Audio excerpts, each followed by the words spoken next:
Уважаемые граждане России, Chers citoyens russes, chers amis, дорогие друзья, тема моего выступления mon discours sera consacré aux événements en Ukraine и то, почему, et à la raison pour laquelle c'est si important pour nous, pour la Russie. конечно, мое Bien entendu, mon allocution s'adresse également à nos compatriotes qui sont en Ukraine. говорить придется. Je vais devoir parler longtemps et en détail. Cette question est très grave. Ситуация. La situation dans le Donbass est de nouveau critique, grave. И сегодня Et aujourd'hui, je m'adresse à vous обращаюсь к вам напрямую, чтобы directement, не только для non seulement pour faire le point sur ce qui se passe, mais aussi pour vous informer des décisions qui sont prises et d'éventuelles étapes ultérieures sur cette voie. Еще раз подчеркну, Je voudrais souligner encore une fois que l'Ukraine n'est pas pour nous seulement un pays voisin. Elle fait partie intégrante de notre propre histoire, de notre culture et de notre espace spirituel. Il s'agit de nos camarades, de nos proches, parmi lesquels il y a non seulement nos collègues, amis et anciens compagnons d'armes, mais aussi nos parents et les personnes avec qui nous sommes liés par les liens du sang et de famille. Il y a longtemps, les gens peuplant les terres historiques du sud-ouest de l'ancienne Russie se désignaient comme Russes et orthodoxes. C'était le cas avant et après le XVIIe siècle, lorsque certains de ces territoires ont rejoint l'État russe. Il nous semble qu'en principe, nous savons tout cela, qu'il s'agit de faits connus de tous. Toutefois, pour comprendre ce qui se passe aujourd'hui, pour expliquer les motifs de la Russie et les objectifs que nous poursuivons, il faut dire au moins quelques mots sur l'histoire de cette question. Je vais commencer par le fait que l'Ukraine moderne a été entièrement créée par la Russie, ou plus précisément par la Russie bolchevique et communiste. Ce processus a commencé presque immédiatement après la révolution de 1917, et Lénine et ses compagnons l'ont fait d'une manière très grossière vis-à-vis de la Russie elle-même, par la voie de la séparation, de la sécession, en arrachant une partie des propres territoires qui étaient pour elle historiques. Les millions de personnes qui y vivaient, bien sûr, n'ont pas été interrogées sur quoi que ce soit. Ensuite, juste avant et après la Grande Guerre patriotique, Staline a rattaché à l'URSS et remis à l'Ukraine certaines terres qui appartenaient auparavant à la Pologne, à la Roumanie et à la Hongrie. En guise de compensation, Staline a donné à la Pologne une partie des territoires historiquement allemands, et en 1954, Khrouchtchev a pris la Crimée à la Russie pour une raison curieuse et en a également fait cadeau à l'Ukraine. En fait, c'est ainsi que s'est formé le territoire de l'Ukraine soviétique. Mais je voudrais maintenant accorder une attention particulière à la période initiale de la création de l'URSS. Je considère que c'est très important pour nous. Il va falloir, comme on dit, revenir assez loin en arrière. Permettez-moi de vous rappeler qu'après le coup d'État d'octobre 1917 et la guerre civile qui s'en est suivie, les bolcheviks ont commencé à construire un nouvel État et il y avait des désaccords assez profonds entre eux. Staline, qui cumulait en 1922 les fonctions de secrétaire général du comité central du Parti communiste des bolcheviks de Russie et de commissaire du peuple aux nationalités, proposa d'édifier le pays sur les principes de l'autonomisation, c'est-à-dire de conférer aux républiques, futures unités administratives et territoriales, des pouvoirs étendus lorsqu'elles rejoindraient l'État unifié.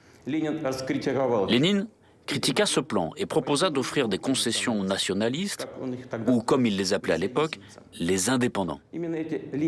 Ce sont ces idées léninistes d'une structure étatique essentiellement confédérative et le slogan sur le droit des peuples à l'autodétermination, jusqu'à la possibilité d'une sécession qui ont constitué la base de l'État soviétique. D'abord, en 1922, elles ont été consacrées dans la déclaration sur la création de l'Union des républiques socialistes soviétiques, et puis, après la mort de Lénine, dans la constitution de l'URSS de 1924. De nombreuses questions se posent immédiatement à cet égard. La première d'entre elles, et en fait la plus importante, est la suivante. Pourquoi fallait-il satisfaire n'importe quelle ambition nationaliste émergeant sans cesse dans les marches de l'ancien empire ? Céder d'immenses territoires à des unités administratives nouvellement créées et souvent configurées de manière arbitraire, République de l'Union, qui n'avaient aucun lien avec ceci. Je le répète, les céder avec la population de l'ancienne Russie. De plus, dans les faits, ces unités administratives ont reçu le statut et la forme d'entité étatique nationale. Une fois de plus, je me demande pourquoi fallait-il faire des cadeaux aussi généreux dont même les nationalistes les plus ardents n'avaient même pas rêvé, et accorder aux républiques le droit de se séparer de l'État unifié sans aucune condition.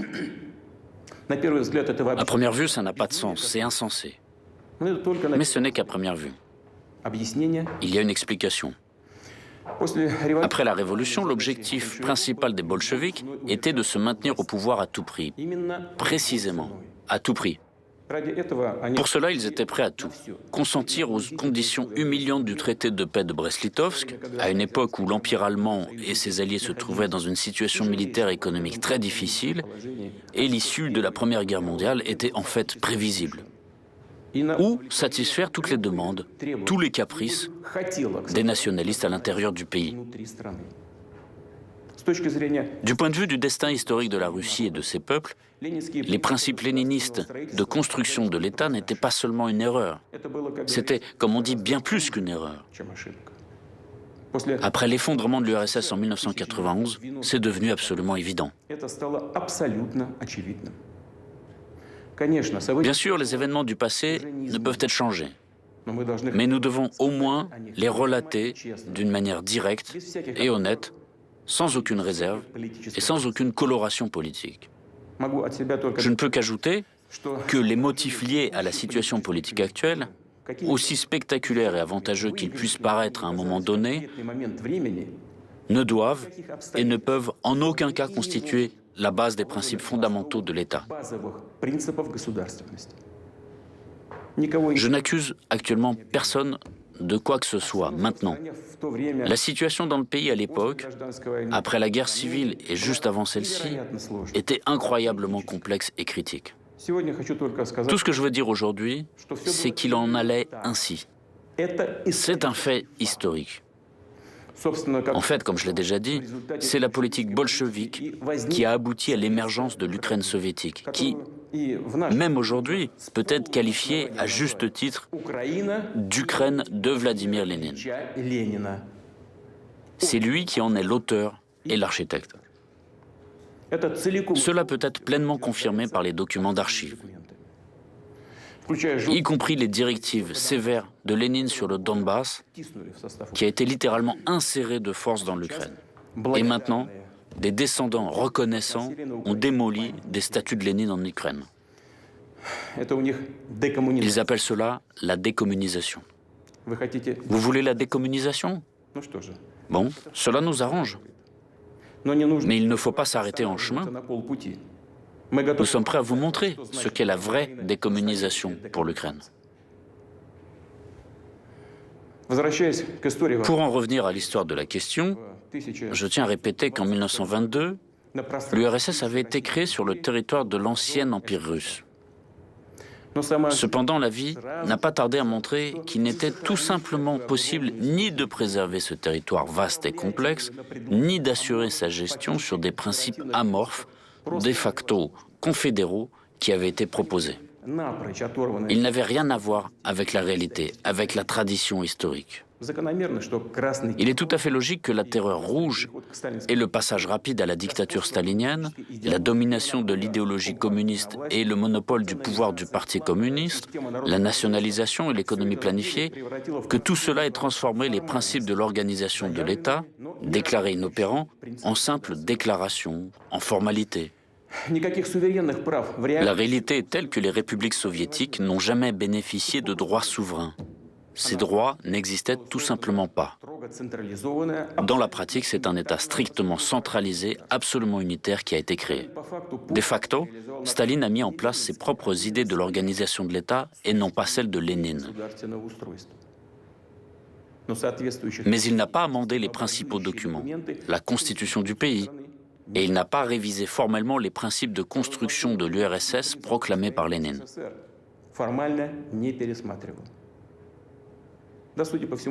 Il semblerait que tout cela n'était pas nécessaire puisque tout fonctionnait dans ce régime totalitaire.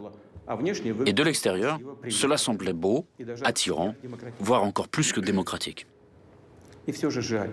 Il est bien dommage, malgré tout, que les cadres fondamentaux, des factos juridiques, la base de tout notre État, n'aient pas été débarrassés à temps des fantaisies odieuses, utopiques, inspirées par la Révolution, mais absolument destructrices pour tout pays normal. Personne n'a pensé à l'avenir, comme c'était souvent le cas chez nous. Il semblerait que les dirigeants du Parti communiste fussent sûrs d'avoir formé un système de gestion fiable, que leur politique eût définitivement réglé la question nationale. Mais les falsifications, les fausses interprétations, la manipulation de la conscience publique et le mensonge coûtent cher. Les ambitions nationalistes, telles une peste, n'ont pas disparu. Et leur bombe à retardement érodait l'immunité de l'État contre le nationalisme. Je tiens à répéter que cette bombe à retardement, c'était le droit de quitter l'URSS. Au début des années 1980, la question nationale revêt un caractère pressant, avec à l'arrière-plan des problèmes socio-économiques qui ne cessent de s'exacerber et une évidente crise de l'économie planifiée. Or, cette question nationale résultait non pas des attentes et des aspirations insatisfaites des peuples de l'URSS, mais des appétits croissants des élites locales. Au lieu de procéder à un examen profond de la situation, de prendre des mesures adéquates, en premier chef en économie, au lieu d'entamer la transformation progressive, réfléchie et équilibrée du système politique et de l'organisation de l'État, les dirigeants du PCUS se sont bornés à un verbiage sur la restauration du principe d'autodétermination nationale énoncé par Lénine. Qui plus est, la lutte pour le pouvoir au sein du parti poussait les partis en conflit dont le but était d'élargir leur base d'appui, à stimuler, à promouvoir sans réfléchir les humeurs nationalistes, les manipuler en promettant aux partisans tout ce qu'ils voulaient. Sur fond de parlotte superflue et populiste sur la démocratie et l'avenir radieux, basé soit sur l'économie de marché, soit sur l'économie planifiée, alors que la pauvreté était omniprésente et le déficit total, personne parmi les grands de ce monde ne réfléchissait aux conséquences tragiques qui guettaient le pays. Par la suite, ils ont suivi les sentiers battus et, comme au tout début de l'URSS, ils ont privilégié les ambitions des élites nationalistes, grandies au sein du parti, et ils ont oublié que le PCUS ne pouvait plus, Dieu merci, recourir à de tels instruments comme la terreur d'État, la dictature stalinienne pour se maintenir au pouvoir et tenir le pays. De même, ils ont oublié que le si fameux rôle dirigeant du parti disparaissait sous leurs yeux, tout comme la brume qui se dissipe au petit matin. Et c'est ainsi qu'en septembre 1989, lors du plénum du comité central du PCUS, que le document fatal a été adopté. Ce qu'on a appelé la politique du parti de notre temps, la plateforme du PCUS. Elle comprenait les clauses suivantes. Je cite. Les républiques soviétiques jouissent de tous les droits correspondant à leur statut d'État socialiste souverain. Encore un paragraphe. Les organes représentatifs suprêmes des républiques soviétiques peuvent contester et suspendre les arrêts et les ordonnances du gouvernement soviétique sur leur territoire respectif. Et enfin, chaque république soviétique a sa nationalité propre qui est octroyée à tous ses citoyens.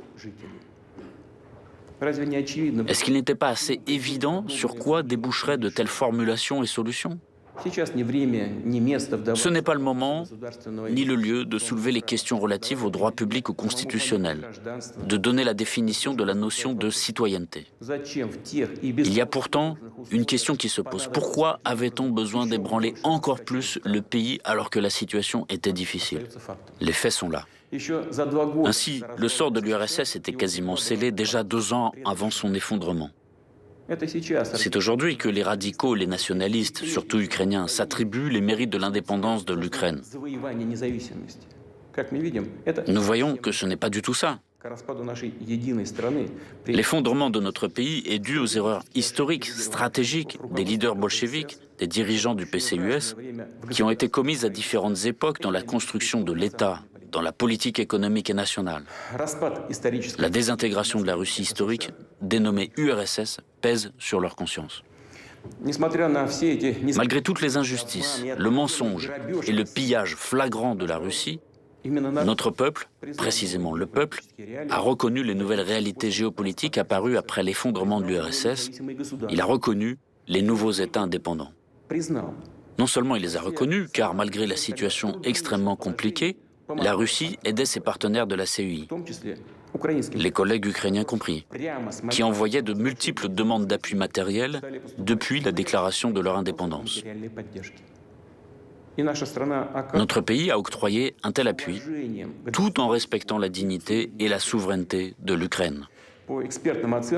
Selon les experts, dont les appréciations sont confirmées par un simple calcul des prix sur nos hydrocarbures, des crédits préférentiels, des préférences économiques et commerciales octroyés par la Russie à l'Ukraine, sur la période de 1991 à 2003, le budget ukrainien a bénéficié d'à peu près 250 milliards de dollars. Et ce n'est pas tout. Vers la fin de 1991, la dette de l'URSS auprès des pays étrangers et des fonds internationaux était de presque 100 milliards de dollars. Au début, il était prévu que ces prêts seraient remboursés par toutes les républiques de l'ex-URSS de manière solidaire, proportionnellement à leur potentiel économique. Cependant, c'est la Russie qui s'est acquittée de l'ensemble de la dette soviétique. Ce processus a été définitivement clos en 2017.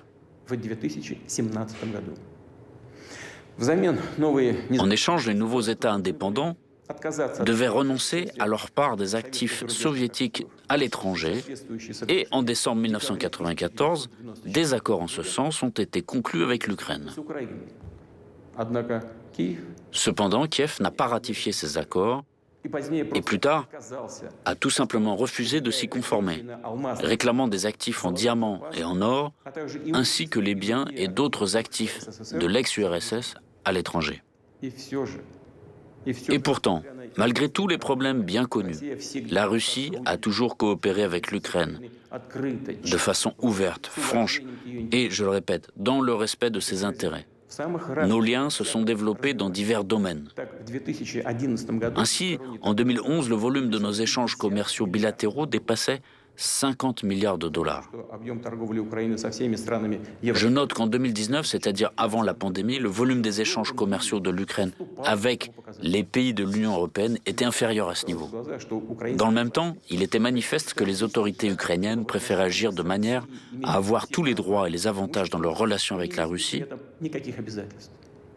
sans pour autant remplir aucune obligation. L'esprit d'assistanat, qui revêtait parfois chez les autorités de Kiev un caractère tout à fait désinvolte, a commencé à prévaloir sur le partenariat.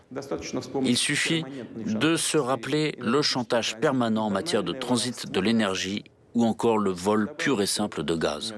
J'ajouterai encore que Kiev a essayé d'utiliser le dialogue avec la Russie comme prétexte pour marchander avec l'Occident, le faisant chanter par un rapprochement avec Moscou pour obtenir des avantages, disant que sinon, l'influence russe sur l'Ukraine allait grandir. En même temps, c'est dès le début, je tiens à le souligner, dès les premières étapes, que les autorités ukrainiennes ont commencé à construire leur État sur la négation de tout ce qui nous unit. Elles ont cherché à transformer la conscience, à déformer la mémoire historique de millions de personnes, des générations entières vivant en Ukraine. Il n'est pas étonnant que la société ukrainienne ait été confrontée à la montée d'un nationalisme extrême qui a vite pris la forme d'une russophobie agressive et du néonazisme. D'où la participation des nationalistes et des néonazis ukrainiens aux bandes terroristes agissant dans le Caucase du Nord. De là, les revendications territoriales de plus en plus fortes contre la Russie. Des forces extérieures ont également joué leur rôle, qui, à l'aide d'un vaste réseau d'ONG de services spéciaux, ont cultivé leur clientèle ukrainienne et porté au pouvoir leurs représentants. Il faut comprendre que l'Ukraine, en fait, n'a jamais eu de tradition étatique stable. Et dès 1991, elle s'est lancée dans le copiage mécanique des systèmes d'autres pays, sans rapport avec l'histoire et les réalités ukrainiennes. Les institutions politiques étatiques n'ont cessé de se remodeler au profit des clans qui s'étaient vite formés avec leurs propres intérêts égoïstes, n'ayant rien à voir avec les intérêts du peuple ukrainien. Le sens même du soi-disant choix pro-occidental de civilisation fait par les autorités oligarchiques ukrainiennes n'était pas et n'est pas de créer les meilleures conditions pour le bien-être du peuple,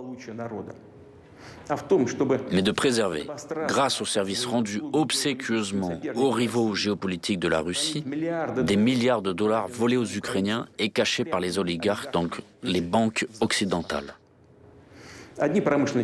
Certains groupes financiers industriels, ainsi que les représentants politiques et les partis qu'ils ont pris en charge financièrement dès le début, s'appuyaient sur les nationalistes et les extrémistes. D'autres prenaient en parole de bonnes relations avec la Russie, la diversité culturelle et linguistique, et arrivaient au pouvoir grâce aux voix des citoyens qui soutenaient sincèrement ces aspirations, y compris celles des millions d'habitants du Sud-Est. Mais une fois parvenus à leur poste et fonctions, ils trahissaient immédiatement leurs électeurs, renonçaient à leurs promesses électorales et menaient leur politique sous la dictée des extrémistes, parfois persécutant leurs alliés d'hier, à savoir les associations qui prônaient le bilinguisme et la coopération avec la Russie. Ils profitaient du fait que les gens qui les soutenaient étaient en général respectueux des lois, d'opinion modérée, habitués à faire confiance aux autorités, et que, contrairement aux extrémistes, ils ne recouraient pas à la violence et aux actes illégaux. Les extrémistes, à leur tour, devenaient de plus en plus insolents, année après année. Leurs réclamations devenaient de plus en plus conséquentes. Il s'est avéré facile pour eux d'imposer encore et encore leur volonté aux autorités faibles qui, elles-mêmes infectées par le virus du nationalisme et de la corruption, remplacer avec adresse les véritables intérêts culturels, économiques et sociaux du peuple, la véritable souveraineté de l'Ukraine, par toutes sortes de spéculations et sur une base nationaliste et par des symboles ethnographiques. Aucune structure étatique stable ne s'est développée en Ukraine. Les procédures politiques, électorales, ne servent que de couverture, d'écran pour la répartition du pouvoir et des biens entre les différents clans oligarchiques. La corruption, qui sans aucun doute est un défi et un problème pour de nombreux pays, dont la Russie, a revêtu un caractère tout à fait particulier en Ukraine. Elle a littéralement imprégné, corrodé tout le système, toutes les branches du pouvoir. Les extrémistes ont profité du mécontentement justifié du peuple, ils ont enfourché les manifestations et en 2014 ont poussé le Maïdan au coup d'État. Dans le même temps, ils ont reçu une assistance directe d'autres pays. Selon les informations disponibles, le soutien financier accordé au soi-disant camp de protestation sur la place de l'Indépendance à Kiev par l'ambassade des États-Unis s'est élevé à $1 million par jour. Des sommes supplémentaires assez importantes étaient insolemment versées directement sur les comptes bancaires des leaders de l'opposition.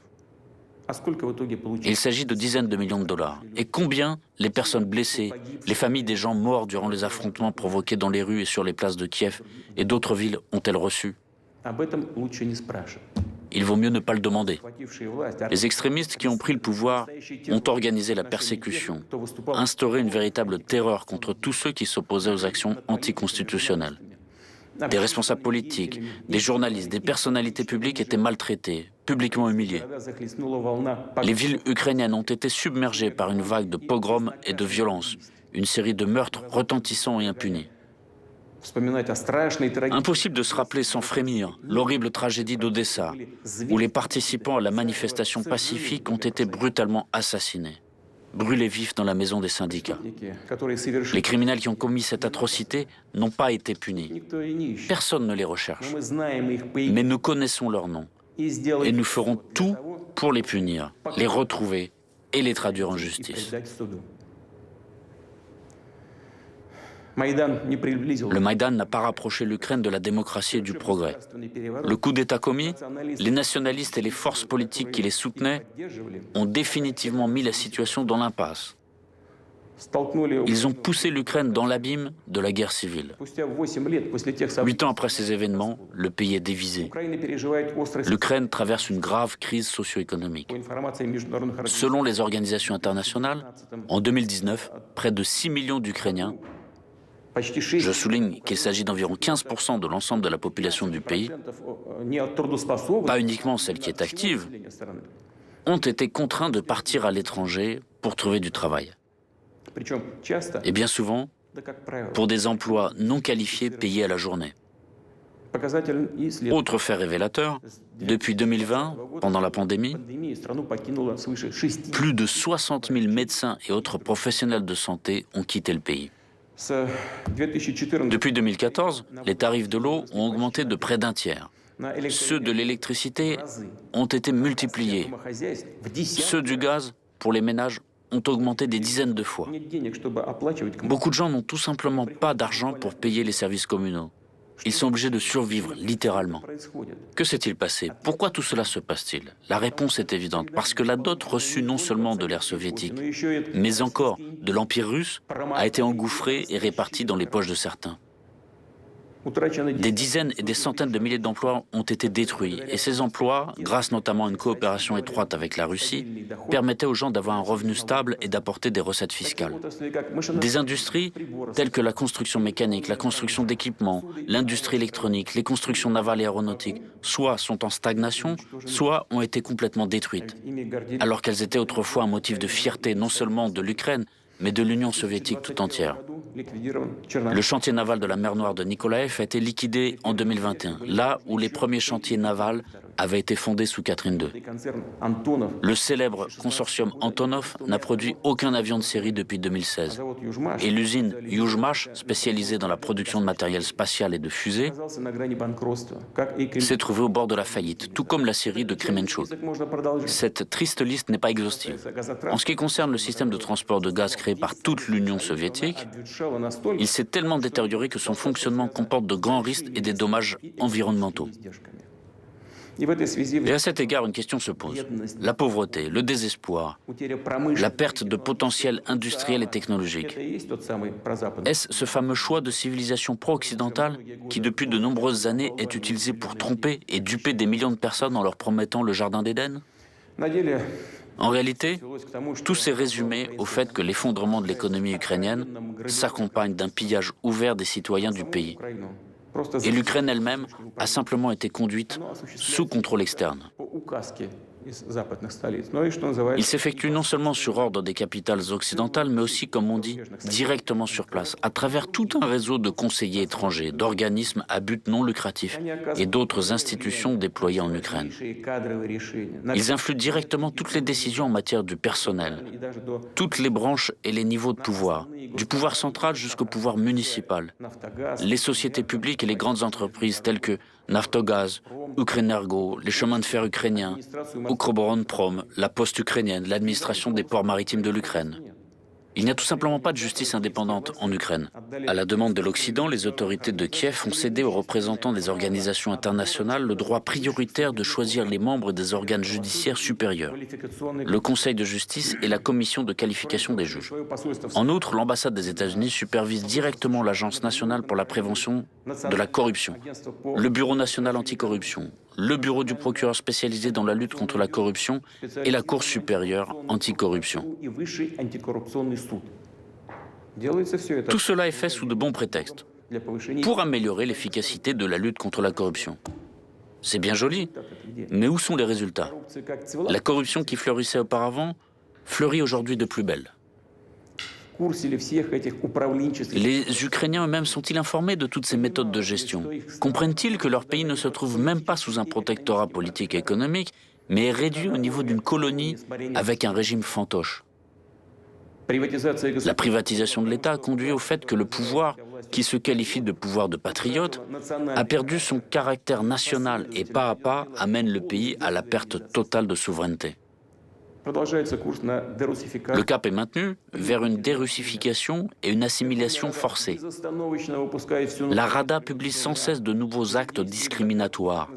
La loi sur les peuples dits autochtones est déjà en vigueur. Il a été clairement indiqué aux personnes qui se considèrent comme russes et souhaitent préserver leur identité, leur langue et leur culture qu'elles étaient étrangères en Ukraine. Conformément aux lois sur l'enseignement et sur le fonctionnement de la langue ukrainienne en tant que langue officielle, le russe est expulsé des écoles, de toutes les activités publiques, jusqu'aux magasins ordinaires. La loi dite de lustration, la purification du pouvoir, a permis de se débarrasser des fonctionnaires indésirables. Il y a de plus en plus d'actes qui donnent aux forces de l'ordre ukrainiennes des raisons d'exercer une répression violente de la liberté d'expression et du non-conformisme et de persécuter les opposants. Le monde connaît la triste pratique des sanctions unilatérales et illégitimes contre d'autres États, des personnes physiques et morales étrangères. En Ukraine, ils ont dépassé leurs professeurs occidentaux et ont inventé un outil tel que des sanctions contre leurs propres citoyens, entreprises, chaînes de télévision, autres médias et même des députés du Parlement. À Kiev, ils continuent de préparer les représailles contre l'Église orthodoxe ukrainienne du patriarcat de Moscou. Et ce n'est pas une évaluation mue par les émotions, c'est ce que disent les décisions et les documents concrets. Les autorités ukrainiennes ont cyniquement transformé la tragédie de la scission ecclésiale en un outil de politique nationale. Les dirigeants actuels du pays ne répondent pas aux demandes des citoyens ukrainiens d'abroger les lois qui portent atteinte aux droits des croyants. De plus, de nouveaux projets de loi qui vont contre les intérêts du clergé et des millions de paroissiens de l'Église orthodoxe ukrainienne du patriarcat de Moscou ont été enregistrés à la Rada.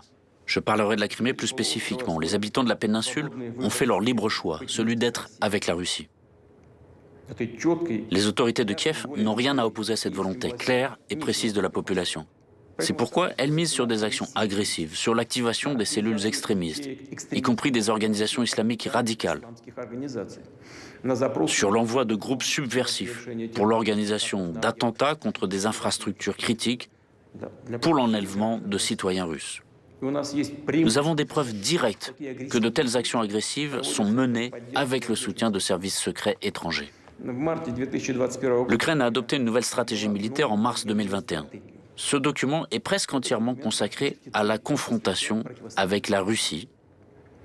Il vise à impliquer des États étrangers dans le conflit avec notre pays. Cette stratégie prévoit l'organisation en fait d'une activité clandestine terroriste en Crimée russe et sur le territoire de Donbass. Elle décrit les contours de la guerre présumée qui devrait se terminer, comme le pensent les stratèges actuels de Kiev, je cite, avec l'aide de la communauté internationale dans des conditions favorables pour l'Ukraine. Et aussi, comme ils le disent aujourd'hui à Kiev, je cite également, écoutez attentivement, je vous prie, avec le soutien militaire de la communauté internationale dans une confrontation géopolitique avec la Fédération de Russie. De fait, ce n'est rien de plus qu'une préparation aux actions militaires contre notre pays, contre la Russie. Nous savons également que des déclarations ont déjà été faites selon lesquelles l'Ukraine planifie de créer ses propres armes nucléaires. Et ce n'est pas une bravade superflue. Effectivement, l'Ukraine dispose des technologies nucléaires datant de l'époque soviétique et des porteurs de ces armes, y compris l'aviation, ainsi que des missiles opérationnels tactiques Tochka-U, SS-21, conçus à l'ère soviétique également, dont la portée dépasse 100 km. Mais ils feront plus. Ce n'est qu'une question de temps. Ils ont l'héritage de l'époque soviétique. Ainsi, il sera beaucoup plus simple pour l'Ukraine de se doter d'armes nucléaires tactiques que pour certains autres États. Je ne vais pas les citer maintenant, qui de fait procèdent à de tels développements, d'autant plus avec le soutien technologique de l'étranger. Et nous ne devons pas non plus l'exclure. Avec l'acquisition par l'Ukraine d'armes de destruction massive, la situation dans le monde, en Europe, surtout pour nous, pour la Russie, va changer de la manière la plus radicale. Nous ne pouvons pas rester les bras croisés face à ce danger réel.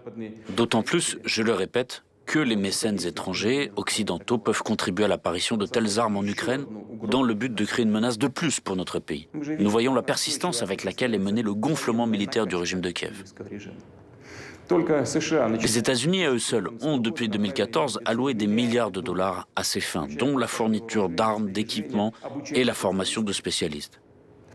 Ces derniers mois, des armes occidentales arrivent en Ukraine en flux tendu, de manière ostentatoire, sous les yeux du monde entier. Les activités des forces armées et des services spéciaux ukrainiens sont placés sous le commandement de conseillers étrangers. Nous le savons très bien. Ces dernières années, sous prétexte d'exercice, des contingents militaires des pays de l'OTAN étaient presque constamment présents sur le territoire de l'Ukraine. Les systèmes de commandement des troupes ukrainiennes sont déjà intégrés à ceux de l'OTAN. Cela signifie que le commandement des forces armées ukrainiennes, même des unités et sous-unités détachées, peut être exercé directement depuis les QG de l'OTAN. Et sans aucune gêne, les États-Unis et l'OTAN ont commencé à assimiler le territoire de l'Ukraine à un théâtre d'opérations militaires potentielles. Les exercices conjoints réguliers ont une orientation clairement anti-russe. L'an dernier seulement, plus de 23 000 militaires et plus d'1 millier de véhicules de combat ont été engagés. Une loi a été adoptée déjà pour l'accès en 2002 des forces armées d'autres pays sur le territoire de l'Ukraine afin de participer à des exercices multinationaux. Il est clair que nous parlons principalement des troupes de l'OTAN. Pas moins de 10 manœuvres conjointes de ce type sont prévues pour l'année en cours. Il est évident que les manifestations de ce genre servent de couverture au renforcement rapide du groupement militaire de l'OTAN sur le territoire ukrainien. En plus, étant donné le fait que le réseau de bases militaires modernisé à l'aide des Américains, à Borispol, Ivano-Frankovsk, Tchougoïev, Odessa et ainsi de suite, est en mesure d'assurer le transfert d'unités militaires dans les plus brefs délais. L'espace aérien de l'Ukraine est ouvert au vol d'avions stratégiques et de reconnaissance américains, des drones qui sont utilisés pour surveiller le territoire de la Russie. J'ajouterai à cela que le centre d'opération navale construit à Ochakov par les Américains permet d'assurer les actions des navires de l'OTAN, et notamment l'utilisation d'armes de haute précision contre la flotte russe de la mer Noire et nos infrastructures sur tout le littoral de la mer Noire. Il fut un temps où les États-Unis avaient l'intention de créer des installations similaires en Crimée, mais les habitants de la Crimée et de Sébastopol avaient contrecarré ces plans. Nous le gardons toujours en mémoire. Je le répète, aujourd'hui, un tel centre a été déployé. Il a déjà été déployé à Ochakov. Permettez-moi de vous rappeler qu'au XVIIIe siècle, les soldats d'Alexandre Souvorov s'étaient battus pour cette ville. Grâce à leur courage, elle a été intégrée à la Russie. C'est au même XVIIIe siècle que les terres de la région de la mer Noire, rattachées à la Russie à la suite de guerre avec l'Empire ottoman, ont reçu le nom de Nouvelle-Russie.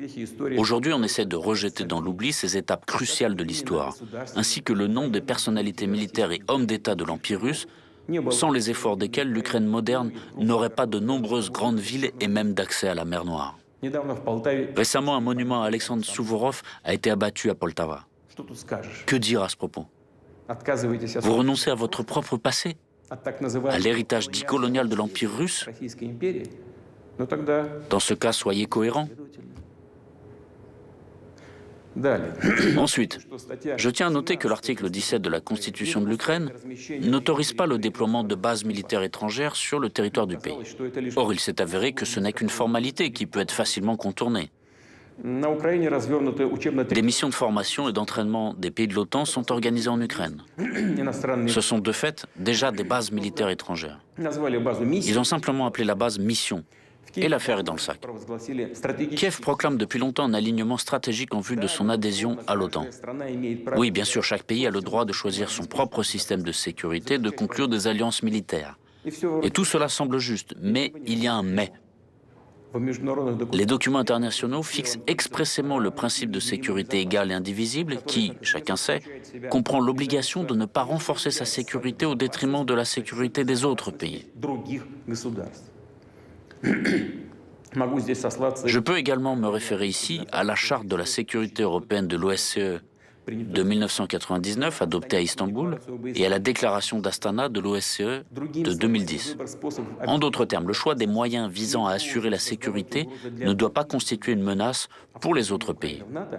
Or, l'adhésion de l'Ukraine à l'OTAN représente une menace directe pour la sécurité de la Russie.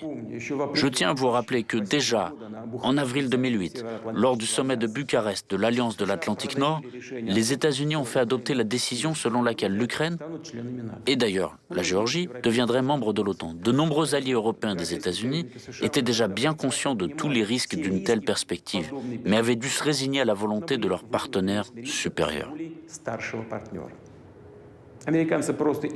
Les Américains les ont simplement utilisés pour mener une politique manifestement anti-russe.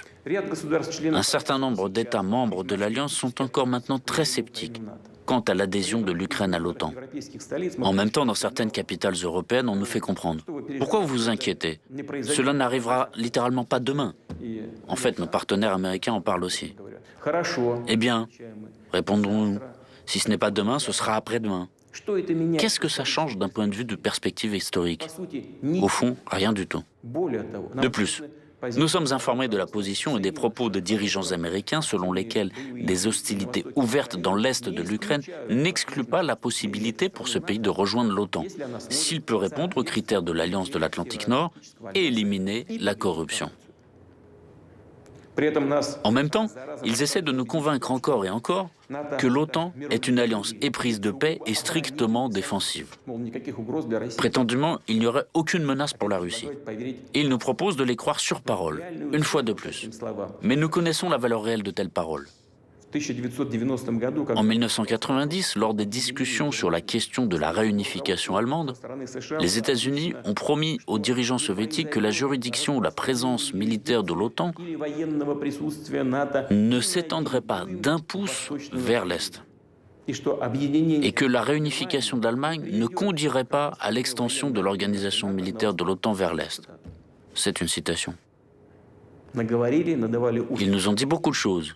Ils nous ont donné des assurances verbales. Et tout cela s'est avéré une promesse vaine.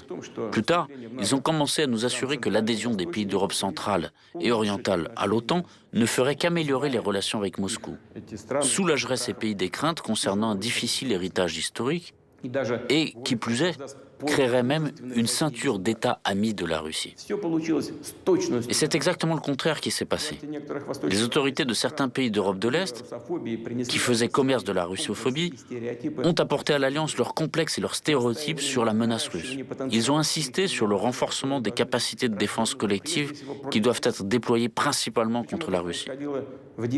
Et tout cela s'est produit dans les années 1990 et au début des années 2000, lorsque, grâce à la transparence et à notre bonne volonté, les relations entre la Russie et l'Occident étaient à un niveau élevé. La Russie a rempli toutes ses obligations. Notamment, elle a retiré ses troupes d'Allemagne, des pays d'Europe centrale et orientale, et a ainsi apporté une énorme contribution pour surmonter l'héritage de la guerre froide. Nous avons constamment proposé différentes options de coopération, y compris dans le cadre du Conseil Russie-OTAN et de l'OSCE. De plus, je dirais maintenant une chose dont je n'ai jamais parlé en public. Je le dis pour la première fois.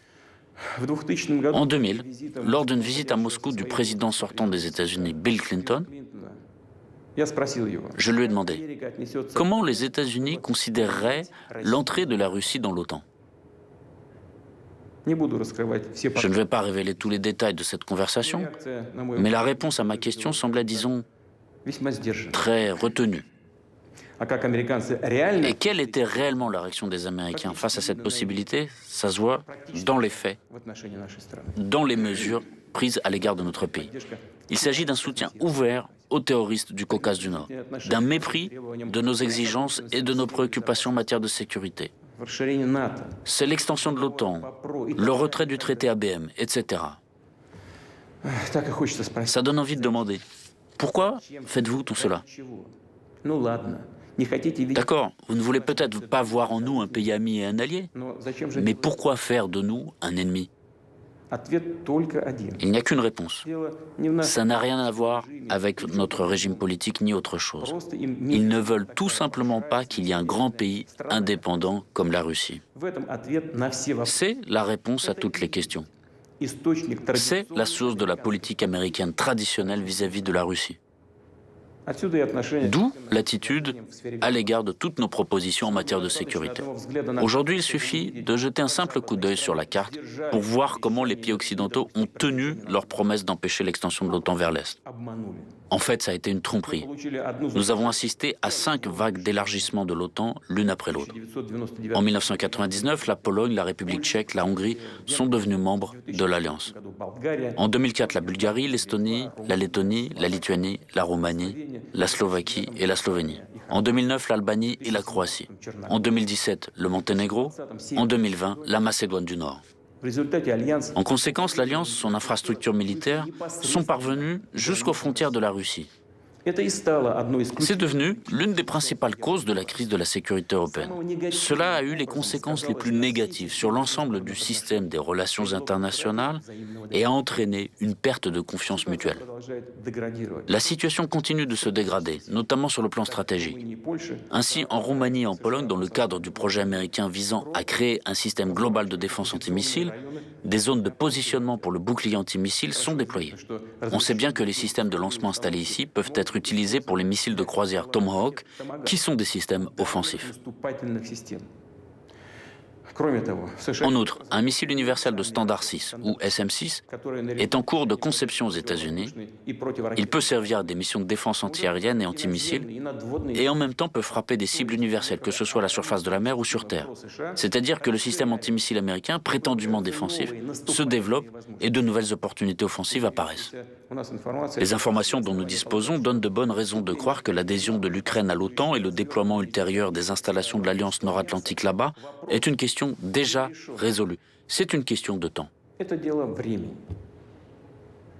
Nous comprenons clairement qu'avec un tel scénario, le niveau de menace militaire pour la Russie augmentera considérablement. Et j'attire particulièrement votre attention sur le fait que le danger d'une frappe soudaine contre notre pays augmentera fortement. Je tiens à expliquer que dans les documents américains de planification stratégique, il s'agit bien de documents, la possibilité d'une attaque dite préventive contre les complexes de missiles ennemis est prescrite. Et nous savons qui est le principal adversaire pour les États-Unis et l'OTAN. C'est la Russie. Dans les documents de l'OTAN, notre pays est officiellement, explicitement désigné comme la menace principale pour la sécurité euro-atlantique. Et l'Ukraine servira de champ de bataille pour cela. Si nos ancêtres avaient entendu ça, ils n'y auraient tout simplement pas cru. Et nous-mêmes, on n'aimerait pas y croire aujourd'hui. Et pourtant, c'est ce qu'on voit se produire. Je veux que cela soit compris en Russie et en Ukraine. De nombreuses bases aériennes ukrainiennes sont situées à proximité de nos frontières. Et l'aviation tactique de l'OTAN qui est sur place, y compris avec des vecteurs d'armes de précision, sont capables de frapper notre territoire jusqu'aux villes de Volgograd, Kazan, Samara, Astrakhan. Le déploiement de radars de reconnaissance sur le territoire ukrainien permettra à l'OTAN de contrôler étroitement l'espace aérien de la Russie jusqu'à l'Oral. Enfin, après que les États-Unis ont rompu le traité sur les forces nucléaires à portée intermédiaire, le Pentagone a commencé à développer ouvertement toute une gamme de systèmes de frappe basés au sol, y compris des missiles balistiques capables d'atteindre des cibles situées à des distances allant jusqu'à 5500 km. Une fois déployés en Ukraine, ces systèmes pourront frapper des objectifs sur l'ensemble de la partie européenne de la Russie, ainsi qu'au-delà de l'Oral. Le temps de vol jusqu'à Moscou pour les missiles de croisière Tomahawk serait inférieur à 35 minutes. Pour les missiles balistiques depuis la région de Kharkov, de 7 à 8 minutes. Et pour les frappes hypersoniques, de 4 à 5 minutes. Ça s'appelle nous mettre le couteau sous la gorge. Il ne fait pour moi aucun doute qu'ils comptent bien réaliser ces projets, tout comme ils l'ont fait d'autres fois au cours des dernières années, en élargissant la présence de l'OTAN vers l'Est, en poussant les infrastructures et les équipements militaires vers les frontières de la Russie, en ignorant complètement nos préoccupations, nos protestations et nos avertissements. Excusez-moi, ils crachaient dessus en faisant tout ce qui leur plaisait, comme bon leur semblait. Bien sûr, ils entendent continuer à agir de la sorte, guidés par le proverbe bien connu « Le chien aboie, la caravane passe ». Je tiens à le dire tout de suite, nous ne l'avons jamais accepté et nous ne l'accepterons jamais. En même temps, la Russie s'est toujours prononcée en faveur de la résolution des problèmes les plus complexes par des moyens politiques et diplomatiques, à la table des négociations. Nous sommes bien conscients de notre énorme responsabilité en matière de stabilité régionale et mondiale. Déjà, en 2008, la Russie avait lancé une initiative visant à conclure un traité sur la sécurité européenne. Le sens de ce traité était qu'aucun État ou organisation internationale de la région euro-atlantique ne pouvait renforcer sa sécurité aux dépens de celle des autres. Or, notre proposition a été rejetée dès le départ. On ne saurait permettre à la Russie de limiter l'activité de l'OTAN.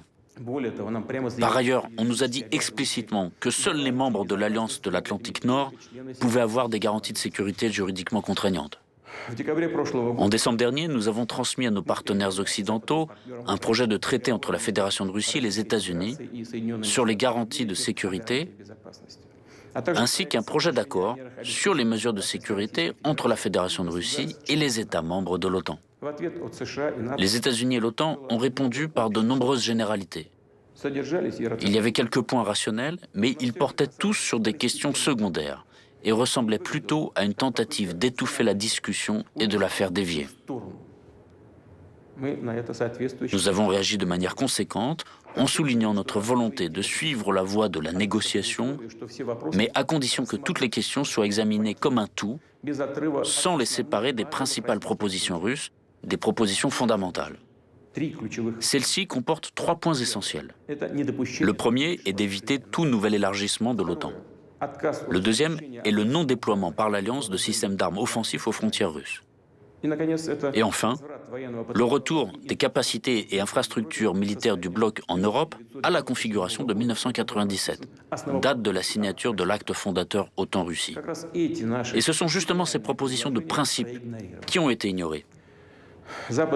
Une fois de plus, nos partenaires occidentaux ont répété la formule toute faite selon laquelle tout pays a le droit de choisir librement les moyens d'assurer sa sécurité et d'adhérer à toute alliance et à tout groupement militaire. Autrement dit, rien n'a changé dans leur position. Nous entendons toujours les mêmes références à la fameuse politique de la porte ouverte de l'OTAN. De plus, on essaie à nouveau de nous faire chanter, on nous menace à nouveau de sanctions, qu'ils imposeront d'ailleurs de toute façon au fur et à mesure que la Russie renforce sa souveraineté et la puissance de ses forces armées. On saura toujours trouver, voire inventer un prétexte pour une nouvelle attaque de sanctions. Ceci, quelle que soit la situation en Ukraine. Il n'y a qu'un but: endiguer le développement de la Russie. En fait, ils n'auront pas besoin d'un prétexte formel quelconque pour le faire. Ils le feront pour la simple raison que nous existons et ne remettront jamais en cause notre souveraineté, nos intérêts nationaux et nos valeurs. Je veux être clair, je le dis sans détour. Dans la situation actuelle, alors que nos propositions sur un dialogue équitable portant sur les questions de principe sont de fait restées sans réponse de la part des États-Unis et de l'OTAN, alors que le niveau des menaces contre notre pays augmente de manière significative, la Russie a parfaitement le droit de prendre des contre-mesures pour assurer sa propre sécurité. C'est exactement ce que nous ferons. En ce qui concerne la situation dans le Donbass, nous constatons que les dirigeants de Kiev ne cessent de déclarer publiquement leur réticence à appliquer le paquet de mesures de Minsk afin de résoudre le conflit et laissent comprendre qu'ils ne sont pas intéressés par une solution pacifique. Au contraire, ils cherchent à nouveau à lancer une guerre éclair dans le Donbass comme ils l'ont déjà fait en 2014 et en 2015. Nous nous rappelons très bien à quoi ces aventures ont abouti. Aujourd'hui, il ne se passe pas un jour sans qu'il y ait des bombardements de villes et de localités dans le Donbass. Un groupement militaire important déployé à cette fin utilise en permanence des drones d'attaque, des équipements lourds, des missiles, de l'artillerie et des lance-roquettes multiples. Le meurtre de civils, le blocus, les mauvais traitements infligés aux personnes, y compris les enfants, les femmes et les personnes âgées, se poursuivent sans relâche. Et on n'en voit pas la fin. Et le monde prétendument civilisé, dont nos collègues occidentaux se sont autoproclamés les seuls représentants, préfère ne pas s'en apercevoir. Comme si toute cette horreur, le génocide, dont sont victimes près de 4 millions de personnes, n'existait pas. Ceci pour la simple raison que ces personnes n'étaient pas d'accord avec le coup d'État soutenu par l'Occident en Ukraine en 2014 et se sont opposés à cette dérive vers le nationalisme agressif de caverne et le néonazisme, élevés tous les deux au rang de politique d'État. Et parce qu'ils se battent pour leurs droits élémentaires ceux de vivre sur leur propre terre, de parler leur propre langue, de préserver leur culture et leurs traditions. Combien de temps cette tragédie peut-elle encore durer? Combien de temps peut-on encore la tolérer? La Russie a tout fait pour préserver l'intégrité territoriale de l'Ukraine. Pendant toutes ces années, elle s'est battue avec persévérance et patience pour mettre en œuvre la résolution 2202 du Conseil de sécurité des Nations Unies du 17 février 2015 qui consacrait le paquet de mesures de Minsk du 12 février 2015 pour le règlement de la situation dans le Donbass. Tout cela en vain. Les présidents et les députés de la Rada changent, mais l'essence, la nature agressive et nationaliste du régime qui a pris le pouvoir à Kiev reste la même. Elle est entièrement le produit du coup d'État de 2014. Et ceux qui ont emprunté la voie de la violence, de l'effusion de sang et de l'illégalité ne reconnaissent et ne reconnaîtront aucune autre solution à la question du Donbass qu'une solution militaire. À cet égard, je considère qu'il est nécessaire de prendre la décision qui s'impose depuis longtemps, c'est-à-dire de reconnaître immédiatement l'indépendance et la souveraineté de la République populaire de Donetsk et de la République populaire de Lugansk. Je demande à l'Assemblée fédérale de la Fédération de Russie de soutenir cette décision et de ratifier ensuite des traités d'amitié et d'assistance mutuelle avec les deux républiques. Ces deux documents seront préparés et signés le plus rapidement possible. Quant à ceux qui ont pris et détiennent le pouvoir à Kiev, nous exigeons qu'ils cessent immédiatement les hostilités. Dans le cas contraire, toute la responsabilité de la poursuite éventuelle de l'effusion de sang reposera entièrement sur la conscience du régime au pouvoir en Ukraine. En annonçant ces décisions prises aujourd'hui, je suis confiant dans le soutien des citoyens de Russie et de toutes les forces patriotiques du pays. Je vous remercie pour votre attention. Bonjour à tous, je vous en prie. La cérémonie de signature des documents commence. Le président de la Fédération de Russie, Vladimir Vladimirovitch Poutine, signe le décret du président de la Fédération de Russie sur la reconnaissance de la République populaire de Donetsk. Le président de la Fédération de Russie, Vladimir Vladimirovitch Poutine, signe le décret du président de la Fédération de Russie sur la reconnaissance de la République populaire de Lugansk.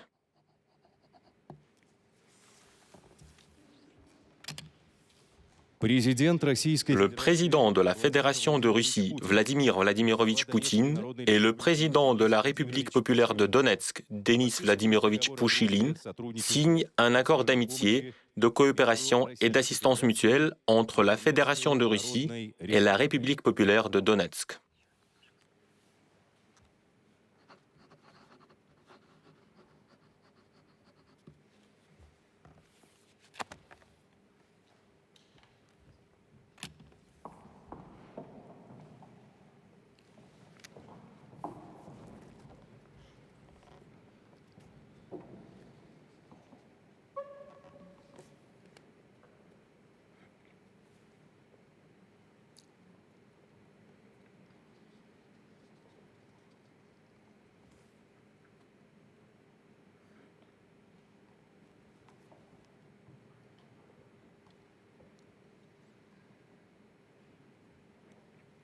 Le président de la Fédération de Russie, Vladimir Vladimirovitch Poutine, et le président de la République populaire de Lugansk, Leonid Ivanovich Pasechnik, signent un accord d'amitié, de coopération et d'assistance mutuelle entre la Fédération de Russie et la République populaire de Lugansk.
La cérémonie de signature des documents est terminée. Je vous félicite.